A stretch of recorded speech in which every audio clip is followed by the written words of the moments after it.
Greetings and welcome back to yet another episode of the Daily Run, and today we're playing as Azazel. Now, I would love to talk more about repentance, but sadly in the past week or so there just hasn't been a lot of new information. There were a few nuggets, but nothing groundbreaking or revolutionary, if I can say so myself. Now, the first thing, or at least the first bit that we got, is that it is indeed going to be a paid DLC, which means that if you want to play it legally, you're gonna have to dish out some money. Now, I don't think this was too entirely unexpected because it was apparently going to be a pretty sizable DLC with about the same amount of content as Afterbirth, and that is exactly what they claimed as well. So we're looking at something that's going to be quite influential, that's probably going to change the game in quite a significant way, which means that they will probably add some other tweaks and little bits to it that they haven't added in booster packs, and I think that is indeed a reason to be excited. And especially after I saw someone play the game who actually knew how to use a spacebar item, I saw just how much work actually went into making the growths and the sewers and whatever the alternative floors are look good, and it just made me a little bit more excited to see what actually turns out from that. Now, of course, when you have to consider that they have to make an alternative floor, and then they have to make alternative floors for every alternative floor as well. Why is the word alternative so hard to say 4 times in a row? Like, just try it. It's actually impossible. All that aside, when you consider all of that, then it becomes pretty apparent. And of course, if there are people working on that game, you want to pay them for actually making the DLC, so it makes sense that it would be monetized, right? So that wasn't that big of a surprise, but it was interesting to see that they claim it was going to have about the same amount of content as Afterbirth. Now, in some aspect, I think that's good, because of course that means that they can essentially price it the same and people will not be disappointed, of course, if that content is quality. But there are 2 things to consider here, and the first one is the game in this current stage just has a lot more things going for it, which means that adding the same amount of content as Afterbirth is just going to feel less influential because it's going to be a relatively smaller amount of items, right? If you add 100 items when you have 50 items in the game, that's going to feel much bigger than if you add 100 items to a game which already has 600 of them, right? So all of that considered, that is just something that we have to keep in mind, that it might not feel as big as Afterbirth just because the game is kind of bloated at this point. Now, another aspect is that it's not really about how many new things they add, but it's about the quality of those things, right?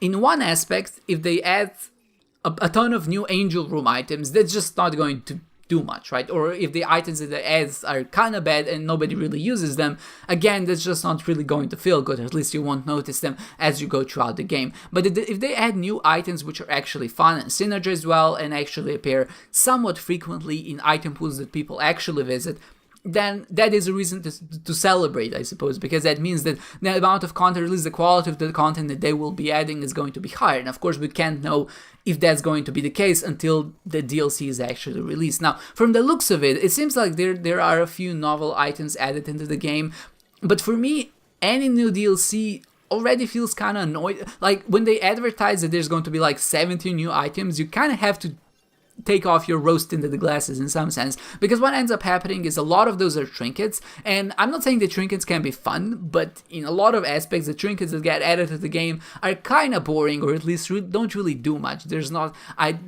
strategic value to them. They just aren't very good, and most of the time you don't even bother picking them up because they might have negative effects. Another aspect is active items. Active items in Isaac are by no one's surprise, actually quite useless. You tend to stick with one that tends to be relatively good, or at least one that's good for your situation, but in the end case scenario, you either want to have a damaging spacebar item which actually deals damage to enemies, or you want to have something which either shields you or gives you some health. So it's either used for defensive purposes or for offensive purpose, and there's really no middle ground, or at least the quality of the items which serve to be in the middle ground just don't really work out that well. And because you have this very straight linearity between which item is better than the other one. So for example, if you have Krampus's head or Shoop the Whoop is obviously better because it has a Tomb Room chart. So Krampus's head doesn't have a reason to exist in this environment, right? So whenever you see it, you just tend to skip it because you already have a better active item on you. So with all of that considered, right, we can't really make any judgment as to how Repentance will turn out. Revelations is another community-made mod, which I think just got Chapter 2. Now, I would recommend checking it out if you want to. It seems to be a really good mod. It seems to be in the same amount of quality that Antibirth was. Now, I'm not really sure if it's comparable in that sense, because obviously Antibirth was built on the original engine, it was disassembled, and of course they added things that otherwise you can't add with modding tools, whereas Revelations is made entirely on the modding tools that were provided with Afterbirth Plus. So there is some discrepancy there. Or at least I think that's how it's working. I'm not really sure in the inner workings. I haven't played through much of Revelations, and I've played through quite a lot of Antibirth. So take this with a grain of salt. But both are very quality mods made by the community, and if you want to spice up your Isaac experience, I would recommend both. So with all of that said, I think that we have a reason to be excited because the developers of Antibirth are working on it. If they promise the same amount of content as Afterbirth, I think that is going to include a lot of other changes than just new contents as well, which means maybe some rebalancing, maybe they're gonna spice some old things up, maybe revisit some floors, maybe change things like Hush or maybe the Void or just some other more unwelcome changes that were added in Afterbirth Plus or maybe in any of the subsequent booster packs. And I'm just excited to see where this goes. We haven't got a release date yet, and I suspect it's probably not going to come before next year because this year is already slated for Legend of Bumbo, and I think it's going to be a wise idea to release both at the same time because you probably want to drip out your content, right? If you release them on the same day, you're gonna hurt the sales of one and another, and at the same time the Repentance doesn't really seem to be fully fleshed out yet at this point, so I do suspect they have some things to work on before it's actually ready to get released, or at least before they're ready to make an announcement of when it's going to be released. So I don't really expect it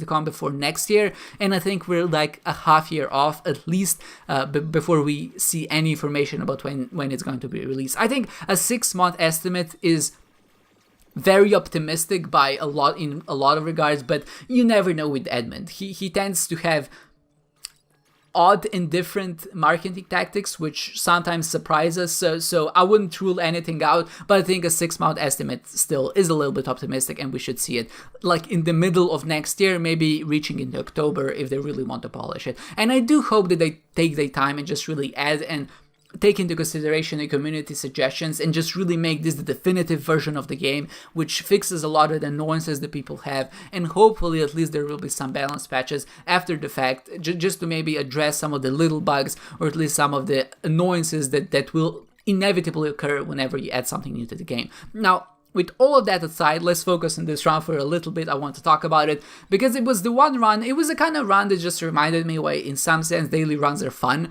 but in another sense why daily runs are such terrible slog sometimes. So we were supposed to go to Mom's Heart, and at a certain point I found an Awas rune. Sure, I took the Awas rune, I went to Shoal. I go to Shoal, and at a certain point I find the Sacrifice rune, which means of course now I have to play the Sacrifice rune to go to the Dark Room, and now I have to go to the Dark Room and beat everything else. So suddenly this run, which was supposed to take like 25 minutes with Azazel, took 55 or maybe even a little bit more minutes just to get through everything. And of course a part of that was just because I visited 2 additional floors, which I wasn't really intending to in the first place, and the other part was that I had the Ivy bag and I had the Bloody Penny, and the combination of those items, obviously, while very strong, it gives you a lot of points, it gives you a lot of coins, and especially with Fanny Pack you also get some other consumables as well, which is just generally good for your economy.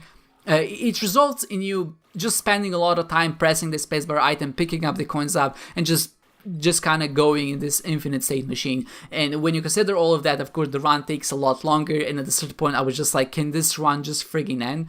And at a certain point, you might be asking yourself, how did I even get hit? Because with the Polaroid, with essentially getting an ability to always use the Ivy bag with half of a red health, which means I should practically always be invincible. And the main reason for that was just exhaustion, right? I'm still a little bit sick. I think you can hear it in my voice. So it was just like, can I just get this run over with? And whenever I would press the spacebar item, I would just either press it a little bit too late, or I would walk into an enemy and then press it. And then you might be wondering, well, why the hell did you pick up 9 lives? I don't know, I walked into it by accident, I'm not really sure, it happened like 10 times in this run. I was like, oh, there's an enemy, I'll try to hug it. And of course I tried hugging it, but then it ended up damaging me. Luckily, in the end, I did pick up Ipecac here. Ipecac. You know what I'm talking about. And that allowed me to essentially blast this guy into oblivion. So luckily, at least this combo was doing a lot of damage. It was still a little bit annoying because I didn't have a lot of speed for most of the round, which means it was kind of annoying to dodge things, but you saw me just walking to the Brimstone beam there. Now, while you might want to hug enemies, you actually can't hug Brimstone beams. I've tried it, it just doesn't work, you just end up taking a lot of damage. You might be wondering why I unlocked the Broken Modem there, which I think is an achievement for completing 30 daily runs. At a certain point, I reset all of my achievements for the third time just to restart my save file. Because essentially every time I would die in a save file, I would be upset by myself and I would be like, no, I want to do this right. I don't want to have stupid deaths. I know that for certain achievements you have to die, but I just want to see how high that streak can go. So every time I die, I ended up resetting. But it doesn't matter. At this point, I did make it to the end of the run. I did actually finish it. I finished in the 10th place, which is actually quite good, all things considered. Of course, we had a ton of exploration bonus, but we also had a lot of damage penalty. Now, a lot of that damage penalty came from the sacrifice room and just us intentionally damaging ourselves, and a lot of that just came from me trying to hug enemies, which turned out not to be the wisest idea in the end. So, all things considered, I'm excited about Repentance. I'm excited about what changes it will bring, and I'm excited about our score because we ended up finishing in a pretty good place. So with all of that said, I hope you enjoyed this one, guys, and I hope to see you next time.